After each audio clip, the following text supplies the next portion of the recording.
کہ اللہ اچانک حکم لائے قبلے کو بدلنے کا. سنو بہت توجہ سے، بہت اہم باتیں ہیں. حکم لائے قبلہ بدلنے کا، دیکھنا چاہتے ہیں کہ کون نبی کے ساتھ ساتھ پلٹ جاتا ہے بیت المقدس سے بیت اللہ کی طرف، اور کوئی نہیں کہا نہیں جی وہ پہلا قبلہ ہی صحیح تھا، بس اس کو بدلنے کی ضرورت نہیں تھی. آزمانے کے لیے لائے حکم. ہم دیکھنا چاہتے ہیں کہ کون نبی کی اطاعت کرتا ہے اور کون پہلے قبلے پر باقی رہتا ہے. یہ امتحان کے لیے تھا. عمر رضی اللہ تعالی نے جماعت کو آگے بلایا، اس لیے کہ کام کر کے آ رہے میدان سے، بتاؤ بھائی کیا کر کے آئے، کیا حالات ہیں اس ملک کے. تو ان سے کہا بھائی سہیل ذرا پیچھے ہٹو، ان کو آگے لاؤ. ادھر حارث بیٹھے تھے برابر میں، ان سے کہا بھائی ذرا سا تم پیچھے ہٹو، ان کو آگے لاؤ. یہ ذرا پیچھے ہٹ گئے، دونوں لوگ آگے بڑھ گئے. سنو، تھوڑی دیر کے بعد ایک اور جماعت آ گئی. نے کہا بھائی صاحب آپ کون، کہاں سے، ذرا سا پیچھے ہٹیے گا، ذرا ہمیں بات کرنی ہے تمہارے سے. ظاہر بات ہے جو کام کر کے آئیں گے وہ ذمہ داروں کو آ کر حالات سنائیں گے، کارگاری سنائیں گے. وہ اور پیچھے ہٹ گئے. ایسے ہی ہوتے ہوتے جو بھی آوے ان کو ہٹاوے، کمرہ پورا بھر گیا اور یہ باہر نکل گئے. ہاں عجیب قصہ ہے. باہر نکل گئے تو ایک نے کہا دوسرے سے، دیکھا آج ہمارے ساتھ کیا ہوا، ہم سب سے آگے بیٹھے تھے اور ہم باہر نکال دیے گئے. لیکن وہ بھی صحابہ تھے. ایک نے جواب دیا دوسرے کو کہ دیکھو اس کا ذمہ دار پر کوئی الزام نہیں ہے. بلایا گیا تھا ہمیں بھی، تقاضے دیے گئے تھے ہمیں بھی، مگر ہم نے ان تقاضوں کو پورا نہیں کیا. ان لوگوں نے تقاضے پورے کر دیے، یہ محنت کے میدان سے آ رہے ہیں.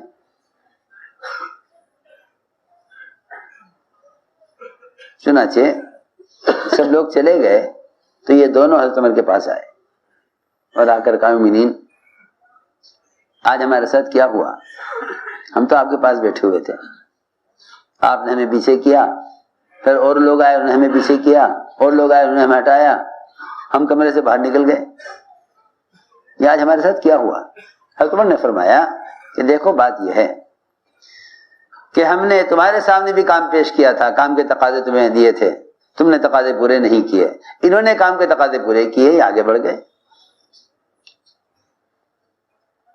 یہ آگے بڑھ گئے قربانیوں سے. چنانچہ ان دونوں نے کہا مومنین کوئی ایسا حل بتائیے کہ ہم بھی ان کے ساتھ ہو جائیں. ہاں دیکھو بہت عجیب بات ہے، یہ اخلاص کی بات ہے. تو ایسا راستہ بتائیے کہ ہم بھی ان کے ساتھ ہو جائیں. حضرت عمر نے فرمایا کہ ان کے ساتھ تمہارا نہیں ہو سکتا، کیونکہ یہ کام میں سبقت لے گئے، آگے بڑھ گئے.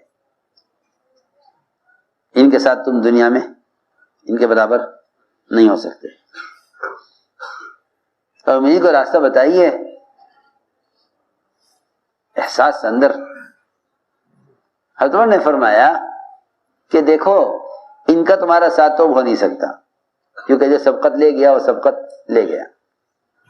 ہاں یہ ہو سکتا ہے کہ تم دونوں یہاں سے اسی وقت فلاں فلاں ملک میں چلے جاؤ اور وہاں دین کی دعوت، دین کی محنت، دین کی تعلیم دیتے رہو یہاں تک کہ تمہارا اس ملک میں انتقال ہو جائے اور تم پلٹ کر مدینہ کبھی واپس نہ آؤ. تو ہو سکتا ہے کہ قیامت میں تمہارا حشر ان کے ساتھ ہو جائے. سنو تمہیں نے یہ فرمایا کہ دنیا میں تمہارے ان کے ساتھ تو ہو نہیں سکتا. ہاں یہ ہو سکتا ہے کہ تم اسی وقت فلاں فلاں ملک میں چلے جاؤ، وہاں دین کا کام کرتے رہو اور وہیں تمہاری وفات ہو جائے. تو مجھے امید ہے کہ ان کا حشر قیامت میں تمہارے ساتھ ہو جائے گا. یہ تمہیں نے جواب دیا. چنانچہ روایت میں ہے وہ دونوں کے دونوں اسی وقت مدینے سے نکل گئے. اور محنت کرتے رہے محنت. ان الگ الگ ملک میں جا کے ان کی وفات ہوئی. میں نے عرض کیا کہ اللہ کے یہاں اپنے آپ کو قبول کرایا جائے. اس قبولیت کا تعلق صفات قبولیت سے، اور اس کا تعلق ہر قدم پر اطاعت سے ہے. کیونکہ اللہ رب العزت جس سے کام لینا چاہتے ہیں اس کو آزمائش سے گزارتے ہیں. جسے کام لینا چاہتے ہیں اس کو آزمائش سے گزارتے ہیں. جو آزمائش کے زمانے میں حکم پورا کر کے دکھلا دیں، پھر اللہ تعالیٰ ان سے کام لینا طے فرما لیتے ہیں. کیونکہ کام اللہ کا ہے، کام اللہ کا ہے. جس طرح دنیا میں آپ دیکھیں گے ان کا کارخانہ ہے، انہیں کارخانے کے لیے ملازم چاہیے، ان کا ہوٹل ہے، انہیں ہوٹل کے لیے باورچی چاہیے، ان کا گیسٹ ہاؤس ہے، انہیں کیشیئر چاہیے، ان کی دکان ہے، انہیں دکان پر ملازم چاہیے، ان کی گاڑی ہے، ان کو ڈرائیور چاہیے. ارے ہر ایک دوسرے سے ہر ایک کہتا ہے ملازم سے کہ آپ کی ملازمت ٹیمپریری ہے، ہم آپ کو رکھ کر دیکھیں گے، اگر آپ نے کام صحیح کیا تو ہم آپ کو کیا کر دیں گے، پرمنٹ کر دیں گے، اور اگر آپ کا کام ہمیں پسند نہ آیا تو ہم آپ کو کیا کر دیں گے، نکال دیں گے. یہ بھی سنو غور سے بات، اصول دنیا والوں کا. اس لیے ہم نے عرض کیا کہ اللہ تعالی کے سامنے اپنی بے کسی، اپنی کمزوری، اپنا ضعف یہ پیش کرتے رہو. یہ اللہ کے ہاں امتحان میں پاس ہونے اور کمی کوتاہیوں سے درگزر ہونے کے لیے صرف یہ بات ہے کہ اللہ تعالی کے سامنے اپنے ضعف و کوتاہیوں کا اعتراف کرتے رہو، کوتاہیوں کا اعتراف کرتے رہو، اور اللہ کے راستے کی نقل و حرکت اور اس محنت میں جو کمی ہو رہی ہے اس پر اللہ تعالی سے سچے دل سے توبہ استغفار کرتے رہو. تو اللہ رب العزت کوتاہی کا اعتراف کرنے والوں کے اعتراف کی وجہ سے ان کے جرائم کو معاف فرما دیتے ہیں، کہ جرائم کو معاف فرما دیتے ہیں. تو ساری بات کا خلاصہ یہ ہوا کہ اپنے آپ کو اللہ تعالیٰ کے یہاں اس کام کے لیے قبول کروانا ہے. اس قبولیت کا تعلق دو چیزوں سے ہے، ایک صفات قبولیت سے، ایک صفات قبولیت سے. جتنا اتباع سنت ہوگا ہر کام میں،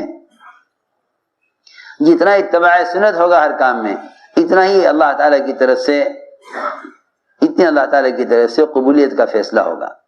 اتباع سنت ہے اصل چیز، سب سے اہم چیز اتباع سنت ہے. کیونکہ اتباع سنت یہ ساری صفات کا مجموعہ ہے، اور اتباع سنت تمام صفات کا احاطہ کیے ہوئے ہے. آدمی سوچا میں کیا کروں، کیا نہ کروں، کیا کروں، کیا نہ کروں، کون سا ایسا وظیفہ پڑھوں کہ جس سے میں مرجع الخلائق بن جاؤں اور لوگ میری طرف متوجہ ہو جائیں. میں قسم کھا کر کہہ سکتا ہوں کہ اتباع سنت سے بڑھ کر مرجع الخلائق کے بننے کا اور کوئی راستہ نہیں ہے. اتباع سنت سے بڑھ کر کیا بننا، مرجع الخلائق. جی ہاں، کیا مطلب مرجع الخلائق کا؟ کہ لوگ ہماری بات مان لیں یا لوگ ہمارے ساتھ ہو جائیں. اتباع سنت سے بڑھ کر کوئی ذریعہ نہیں ہے. اس لیے کہ جو آدمی اتباع سنت پر نہیں ہے وہ نمونہ نہیں ہے، اور جو نمونہ نہیں ہے وہ رہبر کیسے ہو سکتا ہے. حضرت بوئن الیاس رحمۃ اللہ علیہ کے یہاں بہت اس کی اہمیت تھی. اپنے عملے کو، اپنے ساتھیوں کو اتباع سنت پر بہت زیادہ آمادہ کرتے تھے. اس پر اتباع سنت. جی ہاں، ساری ولایتوں کی چوٹی اور سارے تصوف کا خلاصہ وہ محض اتباع سنت ہے، محض اتباع سنت ہے. اور اتباع سنت خاص طور پر عرض کر رہا کہ جس طرح عبادت میں، نماز میں اتباع سنت، یہی نماز کا کمال ہے اور یہی نماز کی حقیقت ہے. کیونکہ جو نماز اتباع سنت پر نہیں ہے وہ نماز اللہ کے یہاں قابل قبول نہیں ہے. جو نماز اتباع سنت پر نہیں وہ اللہ کے یہاں قابل قبول نہیں. وہی نماز نمازی کے اوپر دے کر ماری جاتی ہے جو نماز سنت کے خلاف ہوتی ہے. جو نماز سنت کے خلاف ہوتی ہے. بس جس طرح عبادات میں اتباع سنت لازم ہے اسی طرح دعوت اللہ میں بھی اتباع سنت لازم ہے. ہاں یہ نہیں دین کا کام جس طرح چاہو کرو نماز اس طرح پڑھو، کہ نہیں، جس طرح نماز میں آپ پابند ہیں سنت کے اتباع کے، اس طرح دعوت میں بھی آپ پابند ہیں اتباع سنت کے. ہمیشہ یہ غور کیا کرو کہ دعوت کے کام میں کوئی عمل خلاف سنت تو نہیں ہو رہا. گشت کی کیا سنت ہے، دعوت دینے کی کیا سنت ہے، ایسے تھوڑا ہی کوئی پروگرام تھوڑی ہے تبلیغ کیا جس طرح چاہے کر لیں. جس طرح ایک مسلمان نماز میں، کھانا کھانے میں، استنجا کرنے میں سنت کے طریقے کا پابند ہے، اس کے بغیر اس کی عبادت اللہ کے یہاں قابل قبول نہیں، ایسے ہی دعوت اللہ میں بھی سنت کا پابند ہے، اس کے بغیر نہ کام اللہ کے یہاں قابل قبول ہے نہ ایسے کام پر اللہ کی طرف سے کوئی ہدایت کا وعدہ ہے.